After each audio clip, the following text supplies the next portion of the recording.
non-existent music. All right, if you're tuning in, thank you. I'm Sarah, that's Emily, and some of y'all are probably former listeners of our podcast, The Girls Summer. We're no longer with SDI, unfortunately, but we decided to kind of keep this going just because we like chatting about baseball with each other and other stuff. So thank you for tuning in again. Emily, how are you? I'm good. Good. Definitely had a long day, but I'm good now. Good.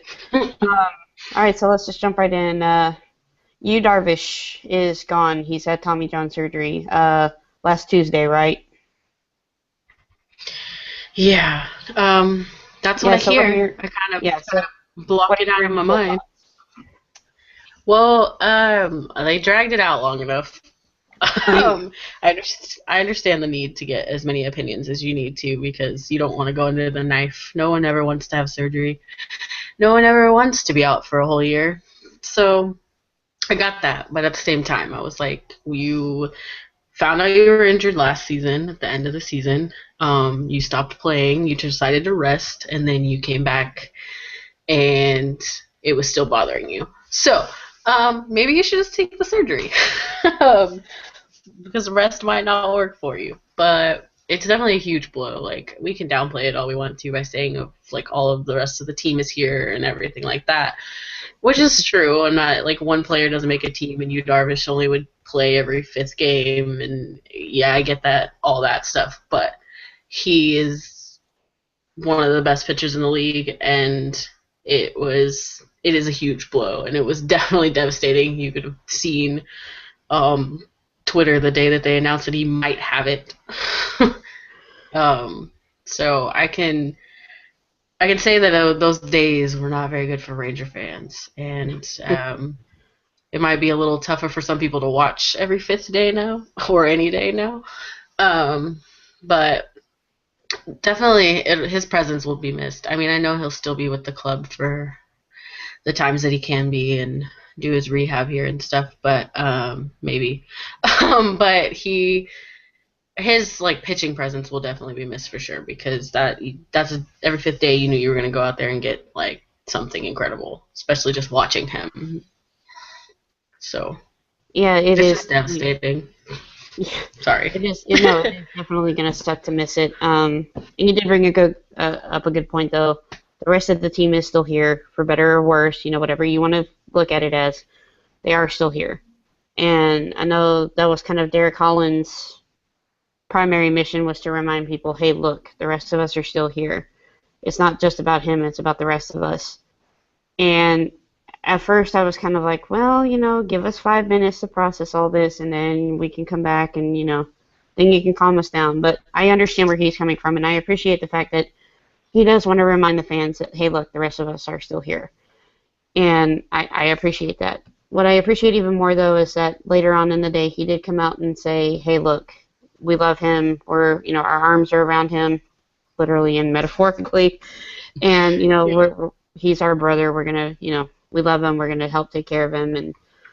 Um, and I think a couple of days after that, he told, it was either Evan Grant or Jeff Wilson that he picked up the team when I was down and out last year. So now it's my turn to return the favor and do the same for him. Yeah. So, it's not he thinks he's, an ace of the staff who can go out and do these supernatural, incredible things. He knows that he needs to focus. He needs to go out there and do his best. And even if it's not, a great game, as long as he feels like he can do his best, that's what he wants to be able to say at the end of the day, is that I went out there and did my best for this club regardless. And I can't fault him for doing that and being passionate about, look, give me the chance to prove that I mean what I say here. And so, on that regard, I hope he does have an awesome season because we're going to need it.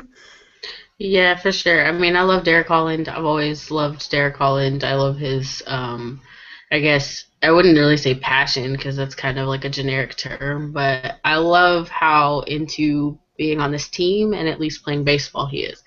So when he came out and said that stuff on Twitter, I was actually very appreciative of him actually saying, hey, look, this is the team. Like, this, I'm still here, especially because so many people were already ready to write off the whole season. And Yu Darvish only pitches every 5th game. Like I said, yeah, it's a huge blow. Like, no one wants to downplay that at all. Yu Darvish is one of the best guys in the league.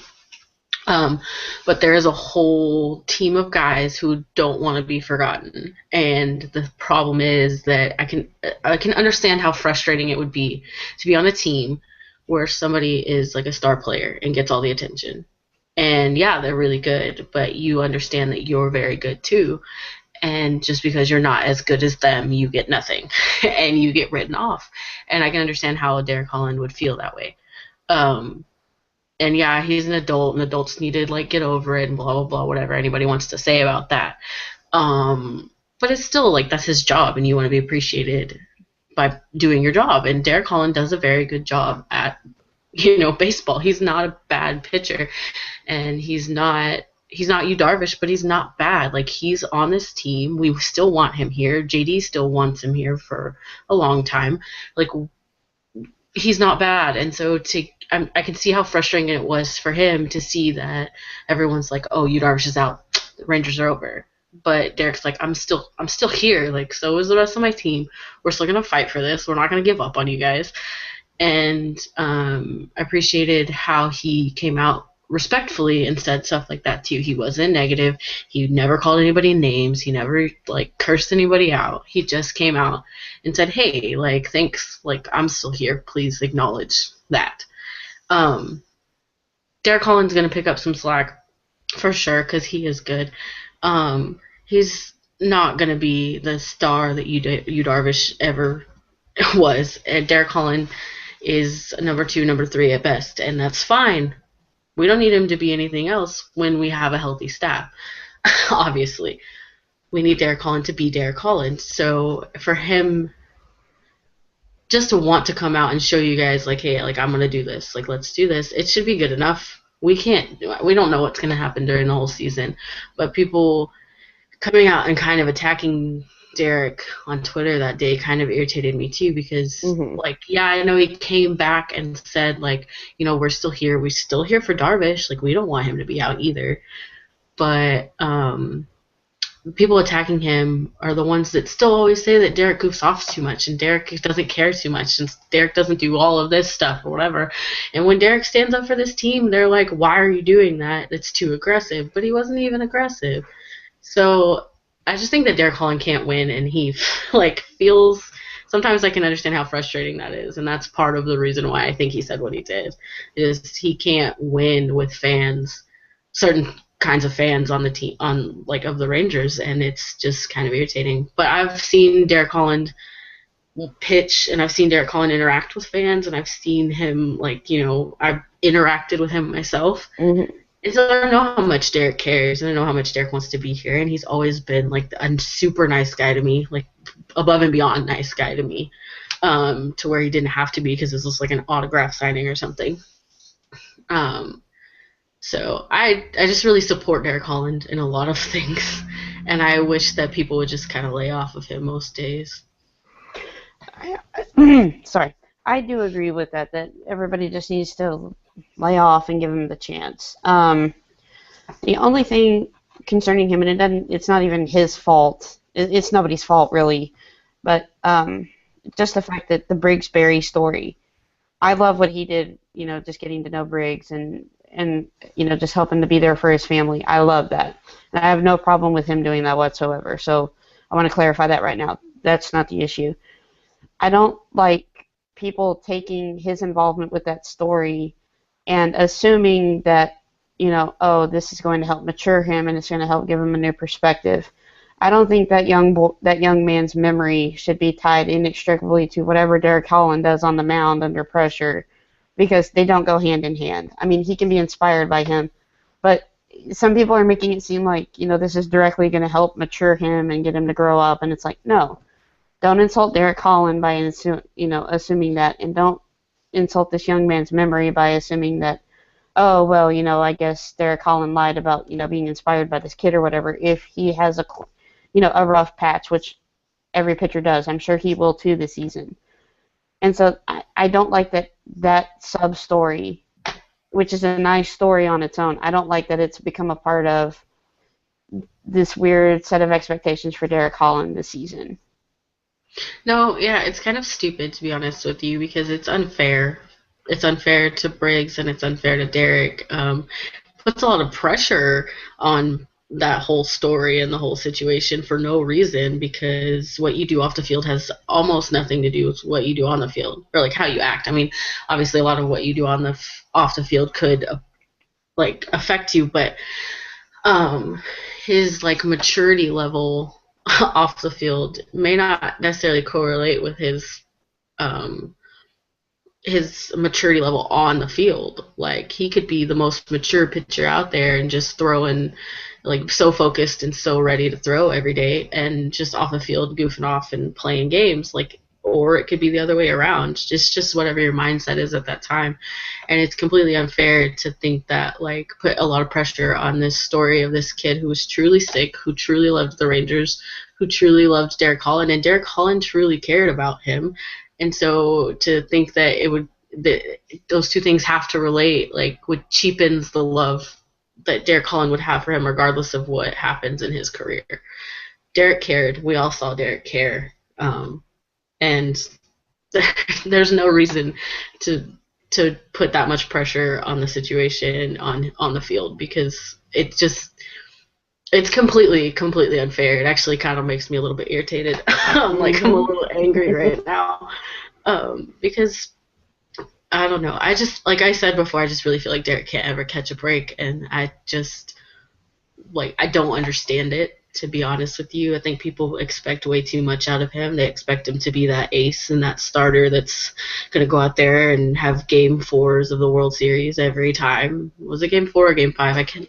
No, it was game 4, and that's part of where the mystique comes from. Is that he let them, it was a perfect game, and then Napoli goes and wins game 5, and so because of those 2 games, we roll into St. Louis, up 3-2, and we won't finish that sentence, but but that's where part of the mystique comes from. Is everybody thought, okay, he finally gets it, he finally understands, he finally, and then there was that picture of Nolan Ryan shaking his hand in the tunnel, after the game, and then the next season he goes and gets shelled by Seattle, and he's for 13, 14 runs, and there's a picture of Kins having to console him in the dugout, and the lip reading of "Why are you crying? Are you okay?"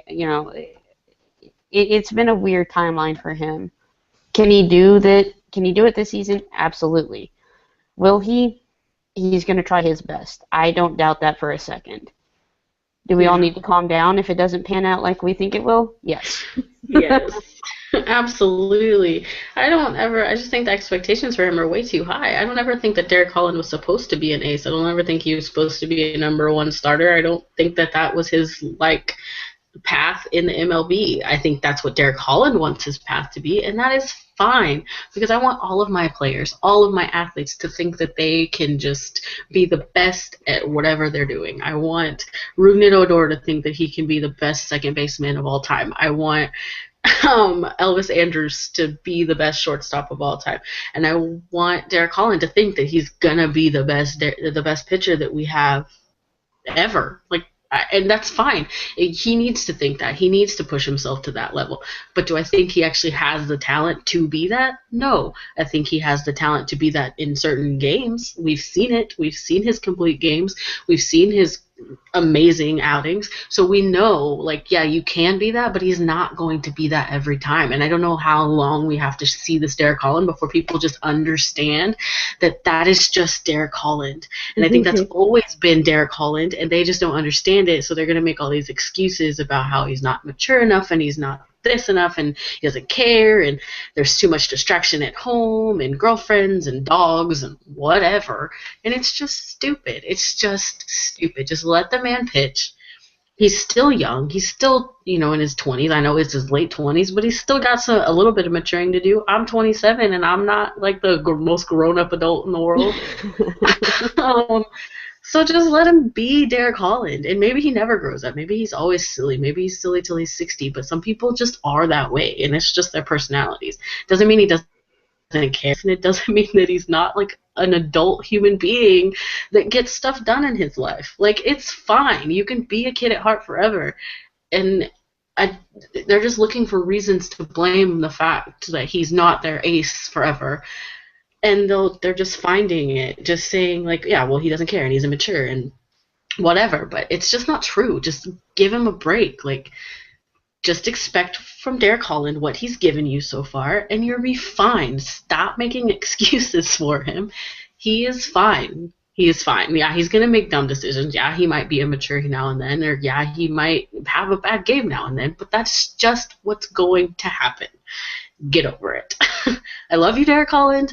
I think that you are really great, and I just want you to have a really good season. Thank you.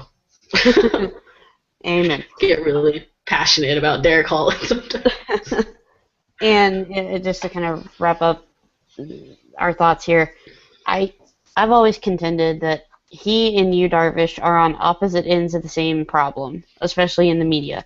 Yu Darvish is stoic, doesn't say a whole lot. So you have Yu Darvish, he doesn't say too much, and he doesn't talk nearly enough. And then you have Derek Holland, oh, he talks too much. And so it's almost kind of become this narrative of guy has talent, he just doesn't want to say very much, versus guy goofs off and he kind of shows some talent, and it's like, just let the guys be who they are. Yeah. You know, and I think we talked about it a little bit last time, you know, Yu Darvish is excited about his baby, he loves dogs, and you know, he's into being fit, and Derek Holland likes to goof off and play video games, and you know, but they still care about pitching. I mean, that's what should matter at the end of the day, yes. To me at least. I mean, you know, and I know the Dallas Cowboys, I know this is kind of football talk, and I know they're in some hot water for the Greg Hardy signing, and that's a whole nother matter, but, you know, I would rather worry about a guy, you know, goofing off playing video games and, you know, telling fart jokes on the Ben and Skin show, and then you have another guy who's got supreme talent and he takes good care of himself, but you know both guys love the team, they love Dallas, they love being here. That's what matters to me. Regardless of, you know, if they have a clunker of an outing or two or whatever. If they love being here and the club loves them back, that's all that should matter, really. Yeah, well, everyone's got, like, lives outside of their jobs. Heaven forbid. Right? Like, my life doesn't revolve around my job. I mean, sometimes I feel like it does.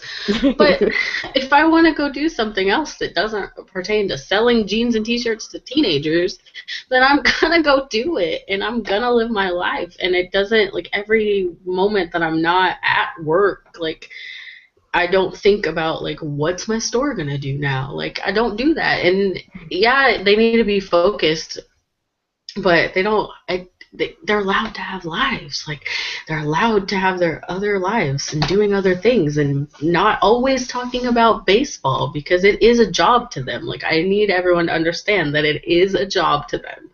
So just, like, take a breath. Exactly. All right, so I have to go into my bragging montage here. I did get to spend a day at spring training, and it was awesome. And one of the first things we got to see when we walk into the little gate after they opened for the day was Yu Darvish and Martin Perez doing left-handed fielding drills. Oh, you got to see that? I did, and it was awesome. Because as excited as we were for, Yu Darvish is thinking about pitching left-handed, he can't pitch left-handed. No. Yeah, I'm sure that's true. I'm sure he can throw a ball with his left hand, but I'm sure he can't like actually pitch with his left hand. Yeah, he makes it a point to do long toss sessions with both hands, which is cool because he says it helps keep him balanced and both sides in shape and all that, which I get that. That's cool. But Perez was actually like showing him how to like grip a fastball and I think a changeup or something. And I always forget, like, for a split second that Martin Perez is left-handed. I'm sorry, I interrupted you. Like, I know he's left-handed, but it didn't click just then. Sorry. No, so so he was actually like trying to help him, you know, get the grip on the ball before he would throw it, and then I think he threw a fastball to Corporan in their practice session, and as soon as it leaves his hand, he looks at Perez and just shakes his head and just goes, no. But it was awesome. It was awesome just to see him around the guys, smiling, happy, and then you know later that same that same week, the confirmation that he was going to have the Tommy John surgery came out and everything. But I saw firsthand all the media reports that said he still wants to be there. He likes, being around the guys. He doesn't want to, he still wants to be around them. I saw that firsthand, and I believe it. And it's one of those things where you just really have to be around it and see it in person to truly believe it, but it's there. He does care about these guys. He loves being around them. And I also got to say Martin Perez is probably going to make a really good pitching coach one day if he decides to do that. That's pretty cool. I've always wanted to go to spring training. I just have never been able to make it out there.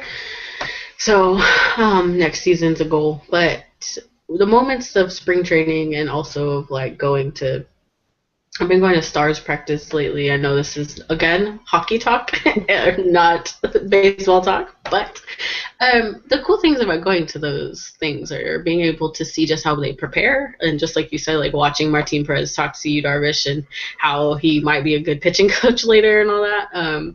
It's just always really fun to see how they are like interacting and what they're doing to improve. And you actually get to see their work ethic to an extent that you haven't seen it before, or may not have seen it before, depending on who you are. But being able to watch them prepare and just see how much hard work actually goes into it, even in those short little moments of maybe like you were there for 30 minutes before the game and saw him doing, Yu Darvish trying to do left-handed things and Martin Perez explaining like, how to do whatever. It's always really interesting to me. It puts the players in a different perspective, and that's like something a lot of fans don't see a lot of the times. Which kind of goes back to Derek Holland. How again this is a job, and two, how hard they actually work. Even the ones that you think are not the best players in the league, how hard they actually work when you get down to looking at their work ethics and stuff like that. Some people just aren't as talented, and some people who work really hard want it so badly and still just aren't quite there. And but that's when you start feeling like more of a little bit of connection to these guys, and you understand how hard they work, and you're just like, okay, well, maybe I should back off of you for a second. Like, sometimes I think about that with Mitch Moreland all the time. I'm like, I know he works really hard. I know he's trying, because every summer you hear about him doing this or doing that, or he dropped 15 pounds, or, he worked with this coach all off season long to try to improve his swing, and then I still am like, Mitch, please get off my team.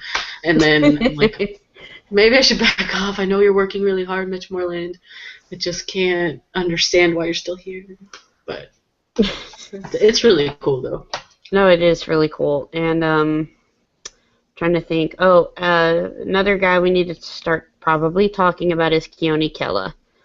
And I know you and I have seen him several times out in Frisco, but he's been pretty impressive this spring. And it's still kind of on the fence from a lot of perspectives on whether he'll make the big league club, but a lot of people think that he's going to be the closer by June. If not, if he doesn't outright make the team, I still think they give Feliz a shot, but a lot of people think just with the way he's learning and progressing that he's probably going to be the big league closer by June. Based on what you've seen of him and what you can recollect, what do you think about him so far? Well, I mean, to be honest with you, and full disclosure, that I have not been able to actually watch any of these baseball games or really listen to them. I just kind of have to recap afterwards and read things. I don't necessarily think that he'll be the closer, to be honest with you. I think that the mindset, not the mindset, I guess the mindset that not the players, but like the coaches and other people in MLB have around closers being so important, that I don't think that they would think that Keone Kela, I never say his name right, is the right choice for that. Maybe by June, maybe if we've seen more from him by June, I guess I can see that. I think that he makes the big league club. I think if he keeps having a spring that he is now, that he will. I think it'll just be a relief thing, though, not necessarily a closer. And I guess we can see what he's been doing, what he'll do as a relief pitcher, and maybe by June, if he's just crazy lights out, they'll transition him more to a closer, depending on who the closer is. But I think I've seen him actually pitch in the past, and I think that he's very interesting to watch pitch, and he's very fast. And I think that I think he's perfect closer material eventually. But I think that honestly, I think that he'll make the club. I don't think it would be the worst thing in the world for him to not make the club. Um, and sorry, I think we got the same thing.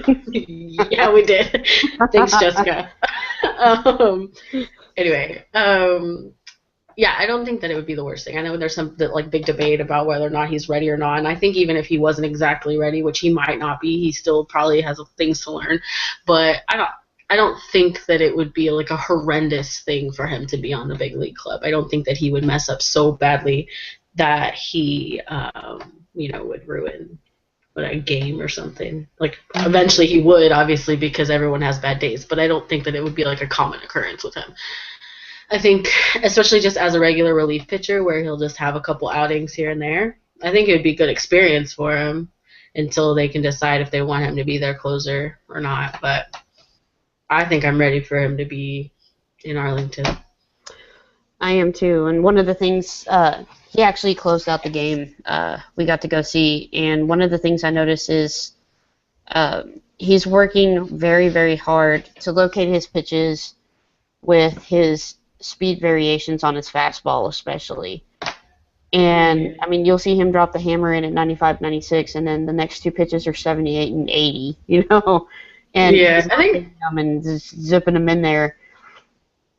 And that's, as long as he keeps practicing that and refining that skill. And I think also Tepid said that he's working on doing that with his changeup too, which if he can do that, oh my God. Yeah, I saw the video. Tepid posted a video of it the other day, and if he can do that, then yeah, I'm good. Just do that. So if he ends up making the big league club, and like you said in relief, just general relief appearances, if he can keep refining that, and they elevate him closer to June, it's probably just going to be awesome to watch him close out games. You're right. Oh, yeah. He will screw up every now and then, but it's just going to be so much fun to watch him if he can get all that together. And it looks like he's very well on that track to do that. So, that's going to be fun.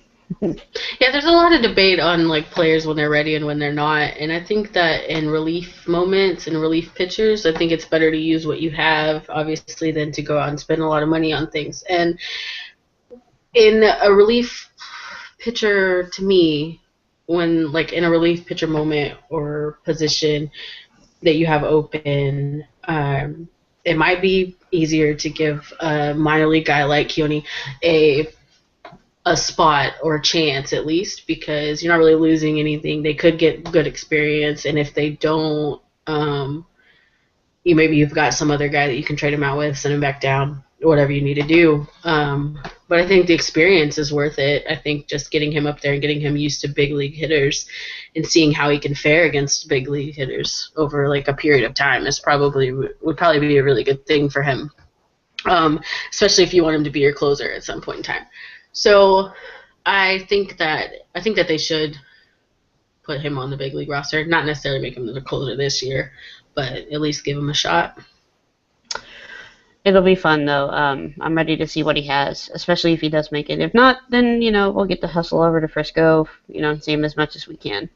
Yeah. And speaking of people at Frisco, and I think you mentioned, knowing when a guy is ready, Joey Gallo, not ready. No, I think we all know Joey's not ready. Joey's fun to watch, and you want to watch Joey forever, but Joey's not ready. There's, he'll hit those balls really, really far, but you gotta watch him hit them first. He's gotta actually hit them first. And Joey, I think Joey will be ready soon. I don't think it's going to be a crazy long amount of time before Joey will be ready for big leagues, but I think that I think everyone knows. I think Joey knows. He's still got some time in the minor leagues. which is fine with me because I want to go to Frisco and I want to see him hit a lot of bombs in Frisco. So Round Rock Express, you can't have him. He's going to stay in Frisco so I can go see him and take everyone with me. Well, it was kind of weird because on our way back to Texas from Arizona, Thad Levine, I think, told either Jared Sandler or somebody from the Star Telegram that he thought Joey Gallo would contribute somehow to the club in 2015. And I was confused by that, and he didn't really clarify because really the only way that happens is if Mitch Moreland happens to get injured, or more importantly, Adrian Beltre. If he has to go on the DL, then yeah, Joey's probably the next man up for that, if they feel he's ready. And so and he didn't really clarify though, so I'm still kind of confused on how exactly that would come about, unless they're thinking like September, but I still didn't understand that. So, yeah, here's what I'm thinking. I mean, he'll start off in Frisco, I'm pretty sure. And then if he finally gets it together like he did with Myrtle Beach last year, then maybe about late June-ish, or, late May, early June, then yeah, maybe we'll see him in Round Rock, which would be nice because that means he's getting it together and he's progressing. His biggest thing, though, is he's just got to work on the strikeouts. That's his big thing. He's just got to get that under control, or else he's just gonna be an Adam Dunn type who can hit the ball a long way when he gets a hold of one, but most of the time you're going to be able to find a way to get him out at the plate. Yeah. Yeah, and it's frustrating. I mean, to know what kind of power you have. It's almost like the last season we had Josh Hamilton here and how frustrating it was to watch him strike out constantly when we knew the type of talent he had.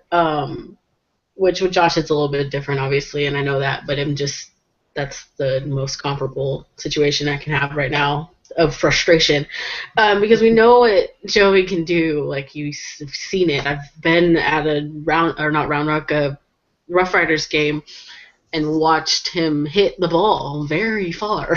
Like, I've seen it happen, and it's always awesome. Everyone loves long, giant, powerful home runs. Who hates those? But it's I'm sorry, I'm very animated. I'm like distracting myself with a little video down there. I'm like, oh hey. Anyway, and so it's almost really frustrating to just watch him struggle with those strikeouts because you know what he can do and you just want him to do it. And so every time he gets up at bat, you're like, all right, Joey bomb, let's hit this Joey bomb right now. And then he's just like, bye. Okay, well, that was boring, like anticlimactic.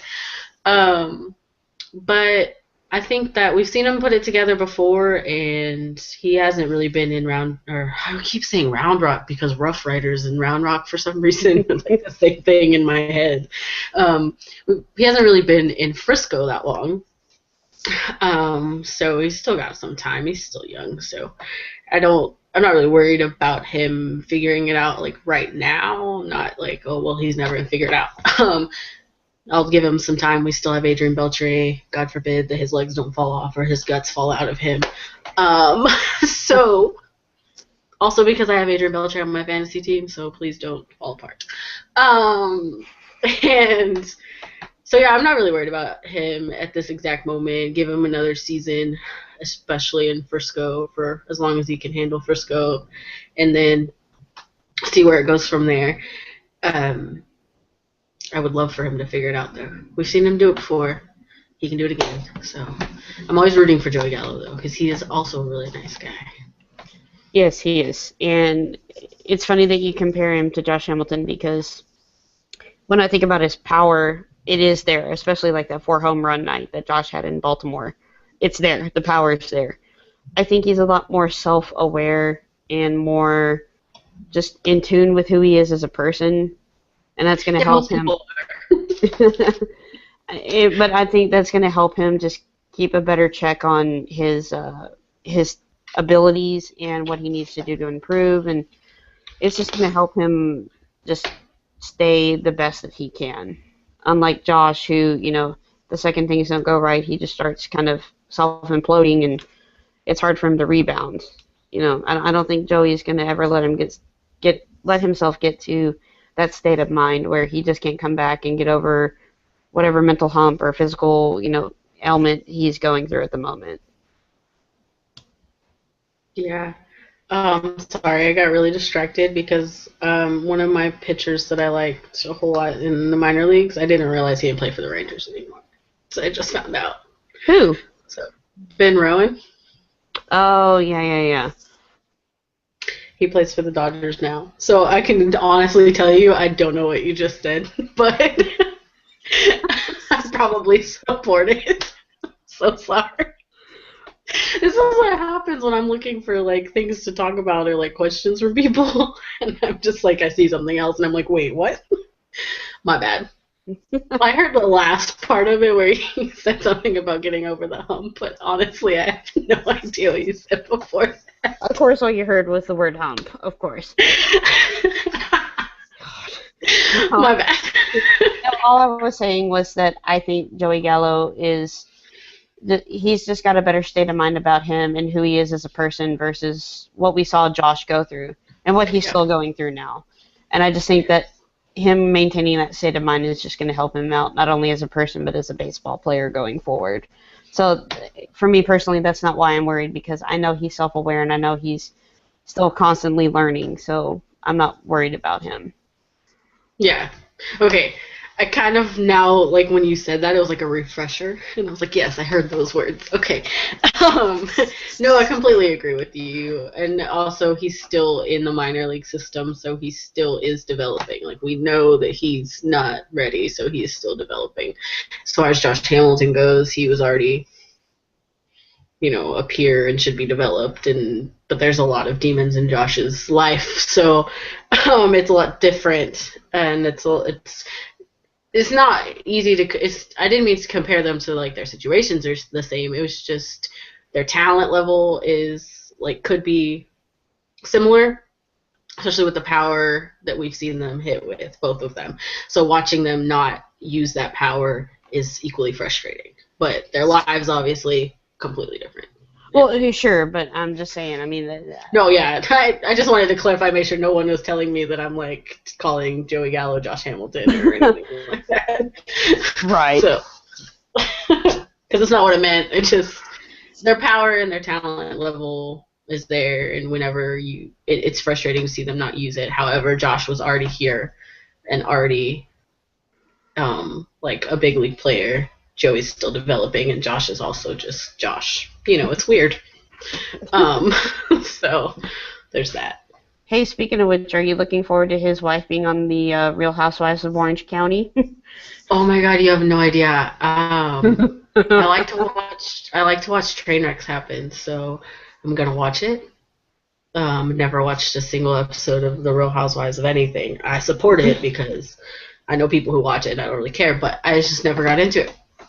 But now that she's on there, I will watch it. It's like that time that Chloe or Lamar Odom played for the Dallas Mavericks, and I watched Chloe and Lamar because it affected my life a little bit, and then found out that I really hate Lamar Odom. Like, he was really whiny all the time.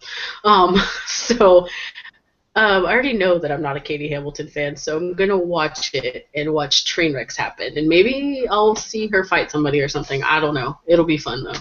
I'll keep you guys updated.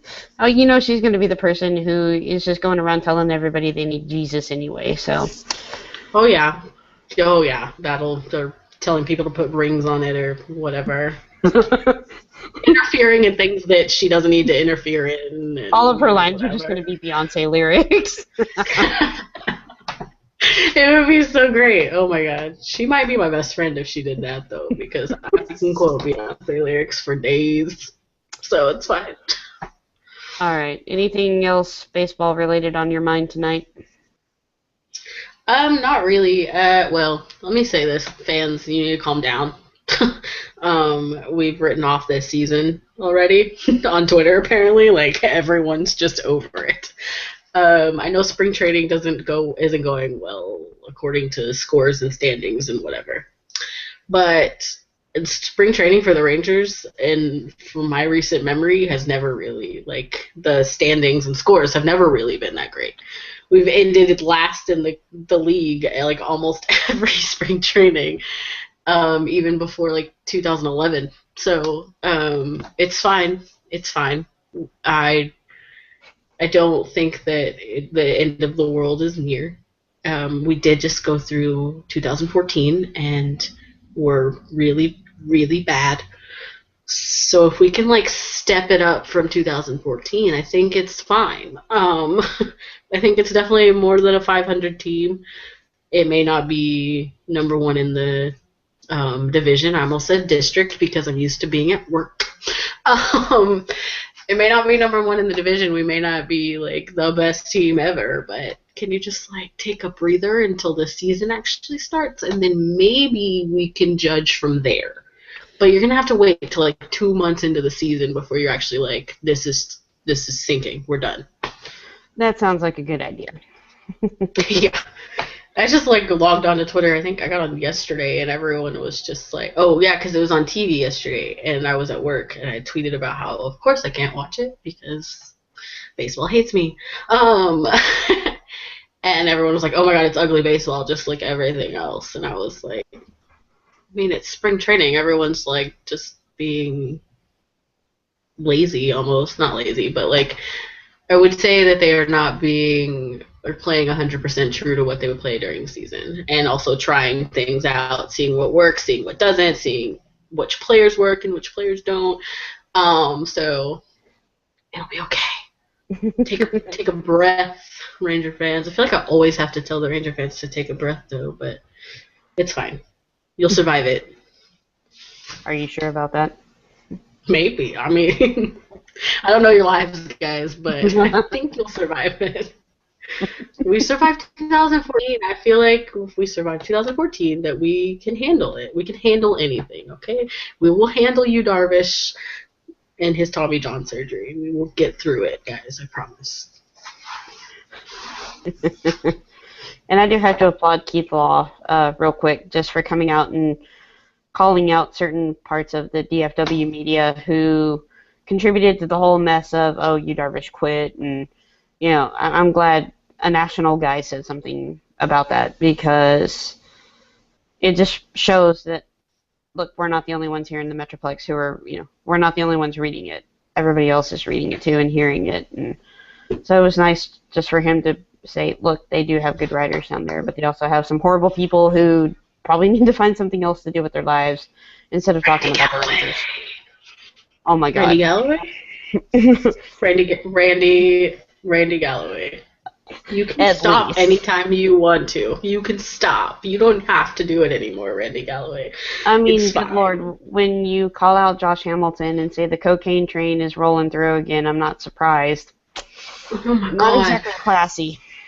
Can I tell you, like, everyone was talking about Randy Galloway that day, and I try really hard not to click on Randy Galloway links because I don't want to give him page views. So I just wait for somebody to, like, quote him or whatever he said that was stupid, and then I can comment on that. I just did the same thing now. Did not click on that article. Still to this day, I've not clicked on that article, and I never will because it's awful. And then somebody screenshot this excerpt from it that said something about, well, the way Josh Hamilton's been playing lately, you just knew he was going to get back into it. And I was like, oh my gosh. Like, why? Why are you writing these words? Like, why are you still talking about Josh Hamilton like that? Like, why are you, like, why?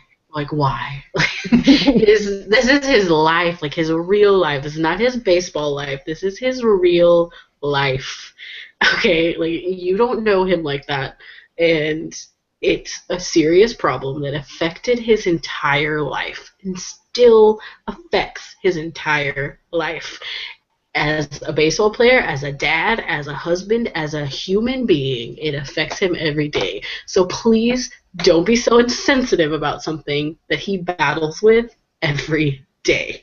That is so awful, and to post it for just, like, the whole world to see, oh my God, I was like, okay, even for you, this is bad. This is awful.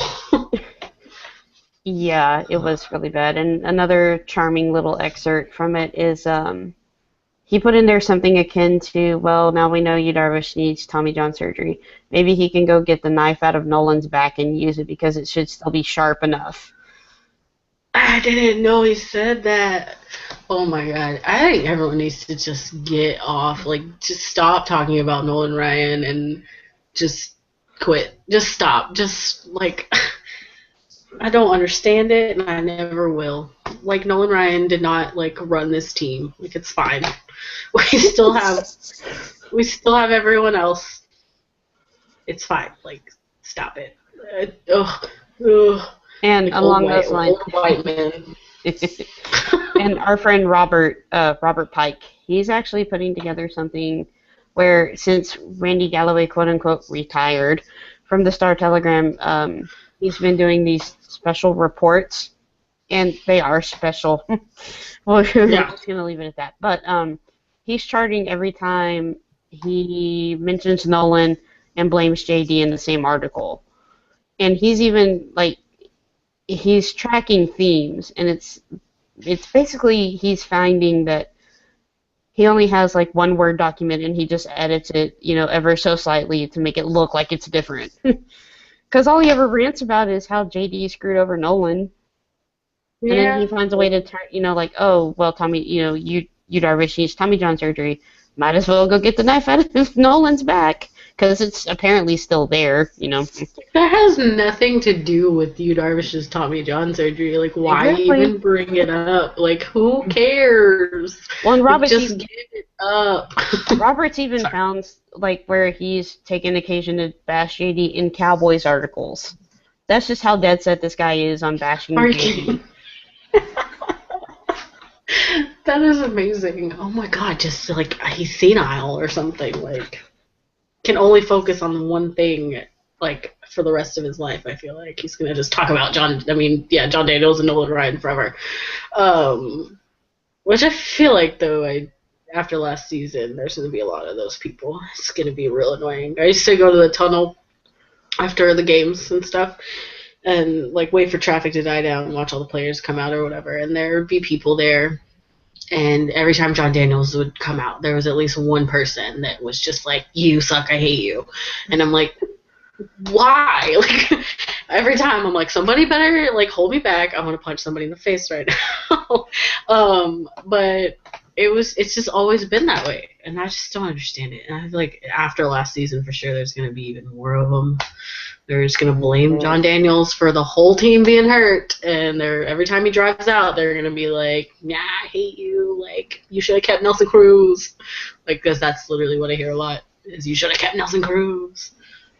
Yeah, I think Adam Morris somebody pointed something out today on Twitter. And everybody's like, oh, JD should have kept him, da da da da. And that wasn't even the guy's point in putting something out. But it's like people were even so upset about Alex Rios at the beginning of spring training because he hit like 3 home runs in the first like 7 or 8 games or something like that. And it's like, oh, now you're going to let Alex Rios go, and now you don't know what you're going to do in the outfield. And it's like, okay, calm down. Give it 2 months, and then let's see where Rios is. Didn't we all hate Alex Rios by the end of last season, too? Mm-hmm. Like, we were all done with him. Like, are you kidding me? I loved Alex Rios, and I was done with him last season. Like, done. Like, no, it's fine. I thought at the beginning of the season he was great, and then it just didn't happen anymore. So it just is what it is. I don't know. We'll find somebody that's just as good. That doesn't mean he's going to be great, because he wasn't that great. Yeah. I mean, I think it was Ryan Rua tied his home runs last year, and he was only up for like 7 weeks, maybe, total? Yeah. Yeah. Yeah. So, yeah, we don't need to freak out about stuff like that. Just calm down, everyone. Calm down. That's going to be the subtitle for the show. Calm down. Calm down. It'll be like every time I say anything, just calm down. All right. Any final thoughts as we wrap this up? No, I have a question from somebody, though, if you want to answer. Oh, yeah. Let's go for it. It's from Emily. She's a Ranger and Phillies fan that we follow. Yeah. She You said you're not worried about Gallo. Are there any Rangers that you are worried about, minor leaguers included? Ooh. I'm.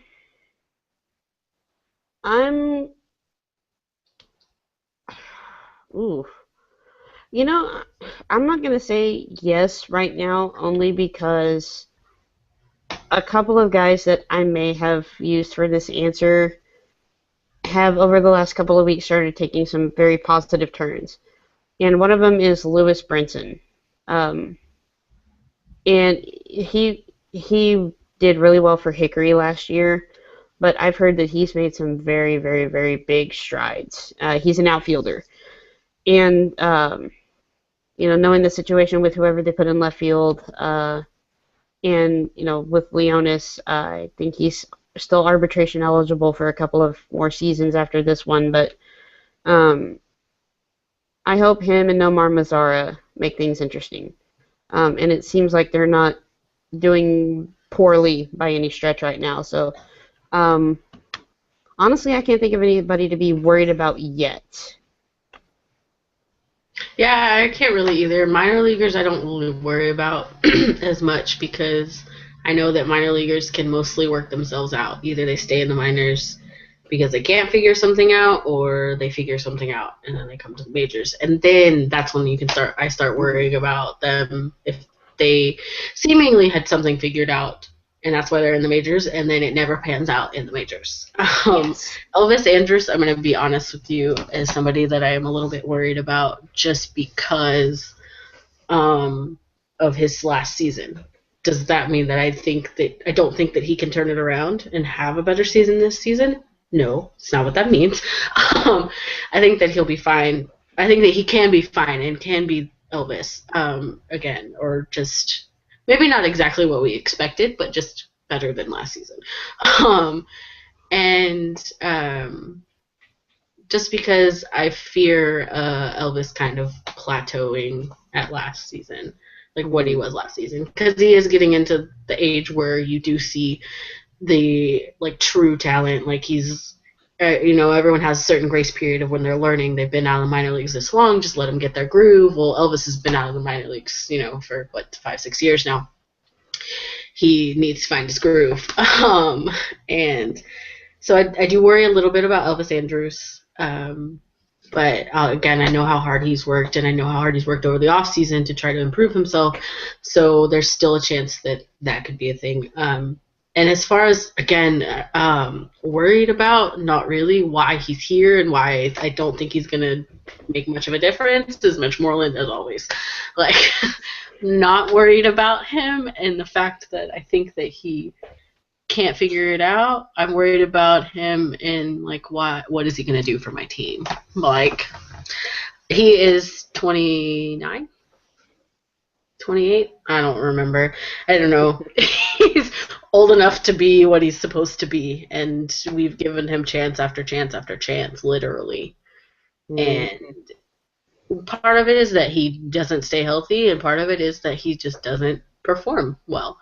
And maybe against right-handed pitchers only could be a thing for him, but I feel like we're paying a lot for somebody, not paying a lot, but just like worried about somebody who we could find an easier replacement for. True. And I thought about it for a second. I'm not worried about Derek Holland, but I hope that if things don't necessarily go the exact way he wants them to, I hope he does just keep in mind what he said about, I'm here, I'm going to do this. I hope that still stays on his mind, because I don't doubt that he means it, but I just hope he has the fortitude to actually remember it and keep it on his mind, because if he doesn't, then that's not going to benefit anybody.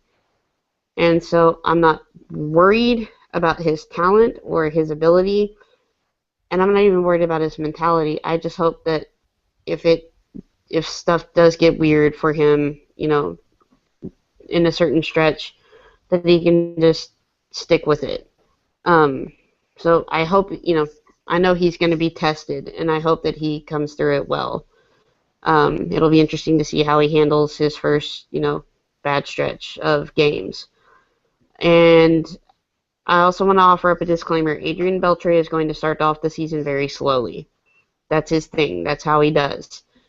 If you want to start talking about, we're finally into the decline of Beltre, let's start talking about that in June, not, the sixth game in April. Yeah. Well, Ranger fans were like super quick to jump the gun. I thought about Derek Holland. I thought about saying Derek Holland too. But I'm not, again, like you said, I'm not worried about his talent. I think his talent is there, but I want him to be able to step up and be the kind of pitcher that he wants to be in the absence of Yu Darvish.